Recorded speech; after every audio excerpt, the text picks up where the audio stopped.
Lats. Saku vallaga seotud juba aastast 1994. Elame perega Saku valla äärealadel. Meil on peres 5 last. Kõigi nende hariduskarjäär on olnud seotud Saku lasteaedade ja kooli ja muusikakooli ja trennidega. Ja ma ise olen töötanud Saku valla valitsuse juures volikogu esimehena 4 aastat ja praegu abivallavanemana.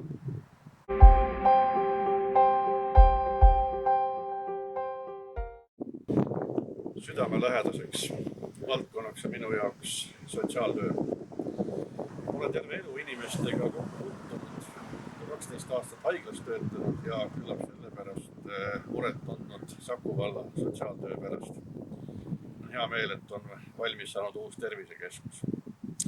Kohe saab valmis sotsiaalkortermaja.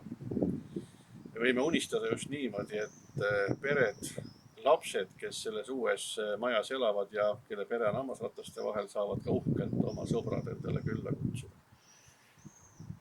Me liigume siit edasi ja tahame, et päevakeskus saaks kaasaegsed ruumid. Uues ruumis, kus nad praegu on kolinud, saavad nad kohe teist sama palju või rohkemgi uut ruumi lisaks. Ja me ei ole tõenäoliselt kaugel uuest hooldekodust. Oleme riigi käest saanud kinnistu Tuisuteele, kuhu tuleb järgmine lasteaed ja seal on palju ruumi, et koos erasektoriga võiks valmida üks kaasaegne eakatega.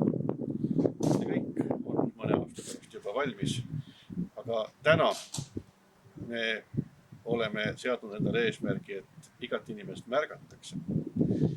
Ja eesmärk, kui me saame ühte inimest aidata, see, et ta saab sealt peale ise seisvalt oma eluga hakkama.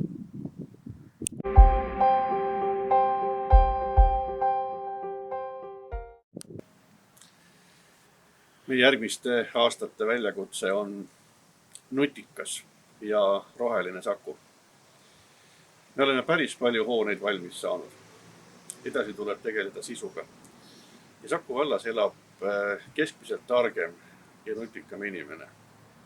Me tahame üheskoos teha keskkonnasõbralikku elukeskkonna, mis hoiab loodust ja on piisavalt tark, et kõige kaasaegsemaid lahendusi ära kasutada. Terve Saku eest!